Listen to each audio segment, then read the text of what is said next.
Welcome to a TV talk, Forever. Forever is the drama series from Mara Akil, who is great. It came out, I think, just before the summer, like probably like May or June. I started watching it late, I guess, how people think about like TV now, especially on streaming. I started watching it in end of July, and I just finished it yesterday.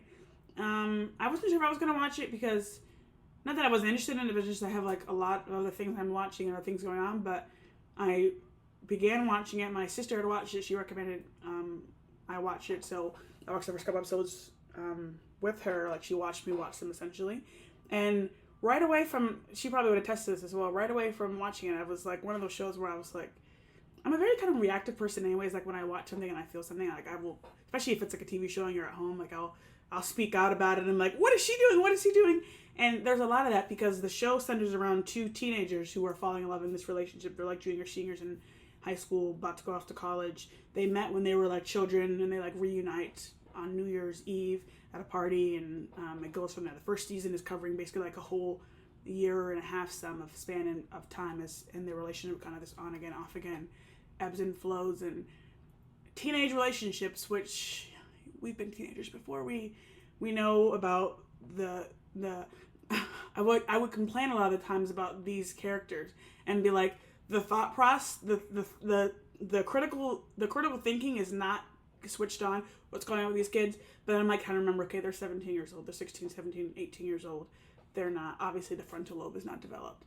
And I'd be watching the show like, and apparently the show is based off of a Judy Blume book, probably maybe called Forever as well. I don't know.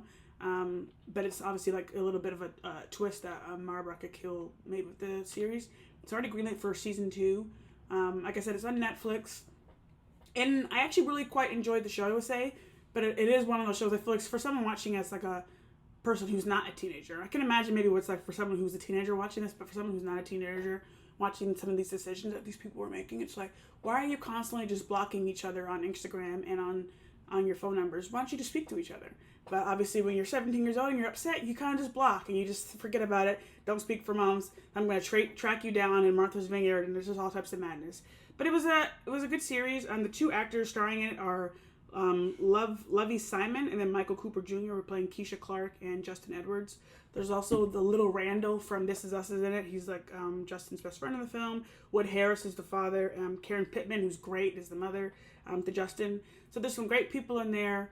It was a good series. I'm looking forward. Well, I wouldn't say looking forward to season 2. I don't look forward to tons and tons of things, but I'll probably watch season 2 because I'm interested to see like what happens from there. They basically break up at the end of the show, so we'll see. But give Forever a watch.